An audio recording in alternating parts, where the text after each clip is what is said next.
In Rivertown, everyone was afraid of Croco, the crocodile. He had huge teeth and a long, powerful tail. But Croco had a secret problem. He just couldn't stop smiling. Whenever the other animals saw his big, toothy grin, they would run away in fear. He looked so scary. They'd shriek. But Croco wasn't mean at all. He was just a very happy crocodile who wanted to make friends. He tried everything to hide his smile, but it always found a way back. One scorching hot day, a little baby bird tumbled into the fast-moving river. All the animals were too frightened to help, but Croco heard the tiny cry and leaped into action. He swam swiftly, his big smile still on his face, and gently lifted the bird onto his back, carrying it safely to the shore. The other animals watched in amazement. "Your smile isn't scary," they realized. It's kind. From then on, Croco had many friends, and everyone learned that a smile can be a wonderful thing. Thanks for watching. Once upon a time, in a cozy place called Rivertown, lived a crocodile named Croco. Now, Croco was a bit of a local celebrity, but maybe not for the reasons you'd think. He had a long, swishy tail and a mouth full of big, shiny teeth.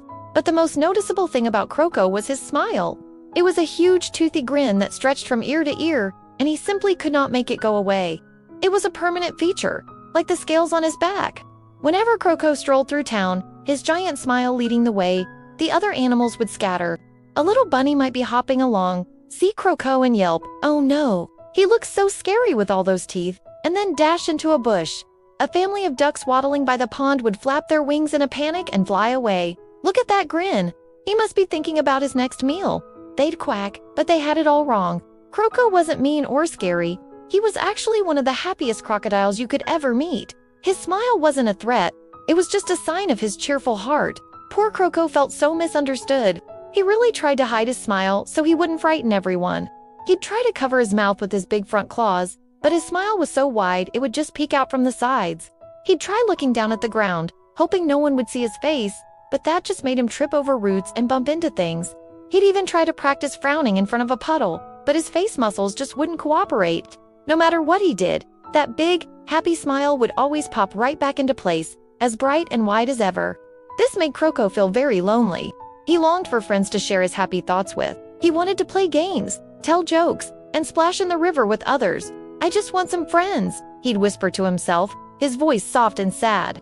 Most days, you could find him sitting all by himself on the riverbank, watching the other animals play from a distance. He'd let out a little sigh, his big smile looking a bit droopy around the edges, even though it was still there. He felt like the loneliest crocodile in the whole wide world. Then, one scorching hot afternoon, something unexpected happened. The sun was beating down, and everyone was trying to stay cool. A tiny baby bird, who was just learning to fly, was hopping along a branch that hung over the river. He wobbled, lost his balance, and with a tiny peep, he tumbled right into the fast-moving water. The current was strong, and it immediately started to pull him away. "Help! Help me!" the little bird cried out, flapping his little wings frantically, but making no progress against the flow. All the animals on the riverbank froze. They heard the baby bird's desperate cries, but they were paralyzed with fear. The river looked deep and dangerous. A squirrel chattered nervously from a tree, and a family of otters huddled together, not knowing what to do. They were all too small or too scared to brave the swift current. Just then, Croco, who was sitting under his favorite willow tree, feeling sorry for himself, heard the panicked chirps.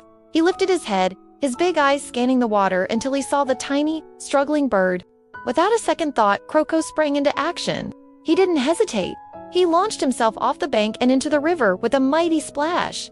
He was a powerful swimmer, and he cut through the water with incredible speed. And the whole time, that giant, toothy smile was plastered right across his face.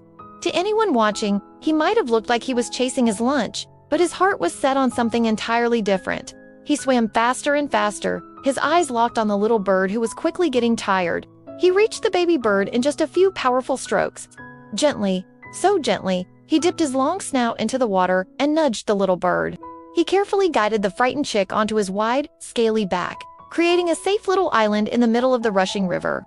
The baby bird clung on, chirping gratefully. Croco then turned around and swam smoothly back to the shore. He carried the little bird all the way to the riverbank and gently lowered his head so the chick could hop safely onto dry land. The baby bird was saved, soaked, but completely unharmed. The animals who had been watching from the bank were completely silent, their eyes wide with surprise.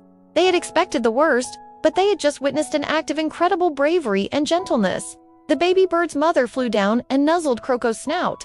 The other animals slowly started to approach him, no longer looking scared. A brave little squirrel spoke up. "We were wrong about you, Croco. Your smile. It's not scary at all. It's a kind smile." Hearing this, Croco's smile, if it was even possible, grew even bigger and brighter than before. His heart was filled with warmth. From that day forward, everything changed for Croco. He was no longer the lonely crocodile by the river. He was Croco, the hero of Rivertown.